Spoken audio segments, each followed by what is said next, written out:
29 ऑगस्टला सकाळी 11 वाजता माननीय सहाय्यक संचालक संतोष चव्हाण यांच्याकडील आदेश क्रमांक 1106 दिनांक 20 ऑगस्ट पत्रा क्रमांकानुसार 31 ऑगस्टला भटके विमुक्त दिवस निमित्तानं इतर मागासवर्गीय मुलांच्या वसतिगृहातील विद्यार्थ्यांचं आरोग्य शिबिर घेण्यात आलं।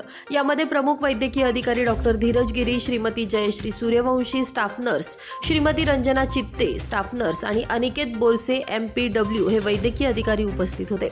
तसेच सहाय्यक संचालक कार्यालयाच्या वतीनं माननीय निरीक्षक महेंद्र चौधरी हजर होते। शशांक जाधव साहेब यांचं मार्गदर्शन या शिबिराला लाभलं। या आरोग्य शिबिरामध्ये एकूण 35 विद्यार्थ्यांच्या आरोग्याची तपासणी करण्यात आली। तरीही सदर कार्यक्रम यशस्वीरित्या पार पाडण्यासाठी वसतिगृहातील कर्मचारी प्रवीण मोरे, कनिष्ठ लिपिक विनोद पहाडे, श्री राजीव बैसाने, उदय पिंपळे, योगेश निकम, सुनील बोरसे यांनी यशस्वीरित्या हा कार्यक्रम पार पाडलाय। Bureau report, Lumbini news, Dhule.